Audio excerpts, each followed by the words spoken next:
3 years ago, Isabella DeLuca went to a charity gala in a white dress and borrowed heels, and almost left in a body bag. Her father owned the mansion. He owned the party. He liked owning things. But there was one man in that house he did not own: Dante Moretti. Dante was there like a ghost. The plan was to slip into Giancarlo DeLuca's office, steal what he needed, and disappear. No drama, no witnesses. Then the gunfire started. Music shattered into screams. The chandelier swung. Smoke rolled across the marble floor. Someone was trying to hit both families at once. In the chaos, Dante saw her, a girl in white on the stairs, crouched over a terrified little boy. Shaking, but still using her own body as a shield. He moved before he could overthink it.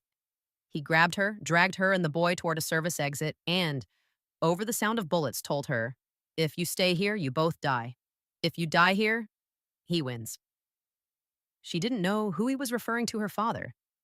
She never saw the stranger's face, just the mask, the blood on his shoulder, and the way he put himself between her and the bullets. By the time she turned around, he was gone. For 3 years, all she had were flashes, smoke, a stranger's voice, and the feeling that just once, someone had chosen her over the blood war. In her world, nothing is ever free. She should have known there would be a price. Today, the war between Moretti and DeLuca is bleeding everyone dry. Dante is winning, slowly. Giancarlo DeLuca is running out of options.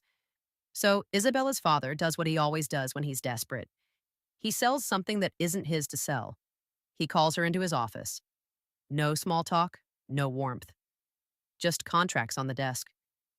Almost casually, he tells her he's offering her in marriage to Dante Moretti. "You'll be in his house. You'll listen. You'll tell me everything he doesn't want me to know." He calls it an alliance. She hears what it really is: spy. Or people you care about will pay. He doesn't ask if she wants this, only if she understands what happens if she refuses. So Isabella does what daughters of men like him have always done. She signs. On the outside, she's the quiet, obedient bride. On the inside, she makes herself a promise. If this is going to be a cage, she'll learn every inch of it. Across the city, Dante Moretti gets the call. DeLuca wants a truce and is offering his only daughter as a bride. Dante doesn't believe in miracles or in Giancarlo suddenly growing a conscience. He pulls out a file. Isabella DeLuca, the girl he dragged out of that gala 3 years ago, the girl he has quietly kept tabs on through photos and boring little reports. He tells himself it's strategy. Anything DeLuca values can be leverage, but the truth is, sometimes his scar aches and he still hears that night in his head. Marrying his enemy's daughter ends the loud parts of the war. It brings her into his house as leverage. Ugly, smart, very him. He agrees with simple, cold logic.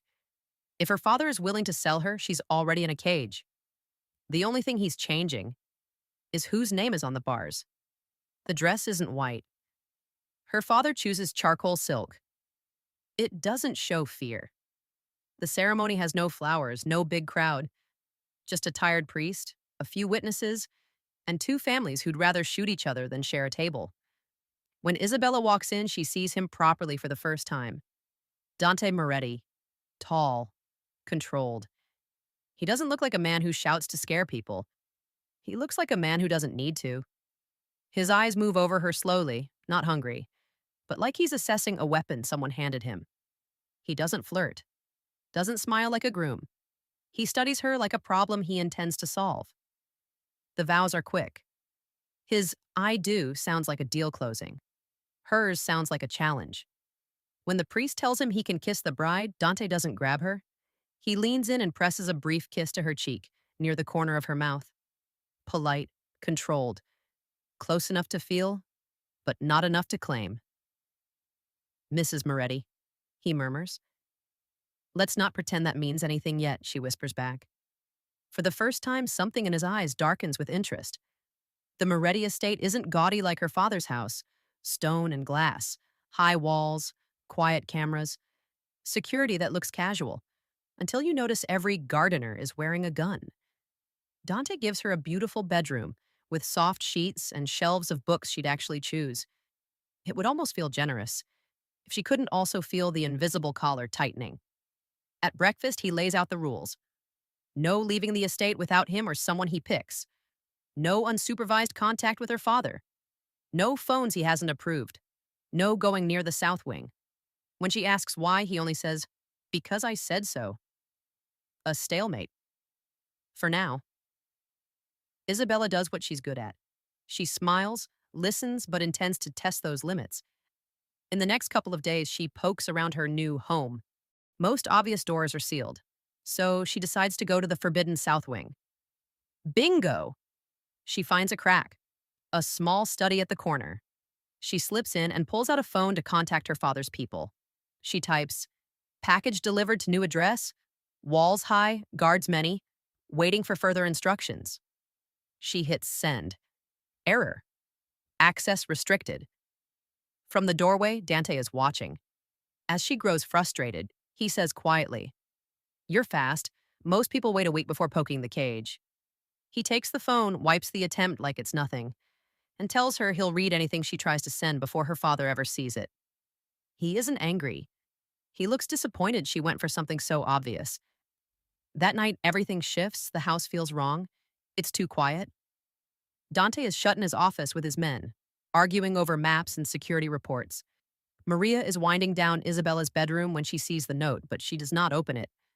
She can't. As Isabella gets ready for bed, she spots the note near her pillow. The message is simple and clear. Don't be inside the house when it happens. Unable to sleep, she ends up at the window instead, staring out at the garden and the high front gate. That's when she sees it. A familiar hand signal. Mateo. Her father's right-hand man. She doesn't need a note to translate it. It was about to get ugly. If you were Isabella, would you warn the Mafia boss who married you? Or would you let your father end it his way? To find out what she chooses, read the full book, Trapped with the Mafia Boss, for free on our website, AmpleReads.com. The link is in the description and the pinned comment.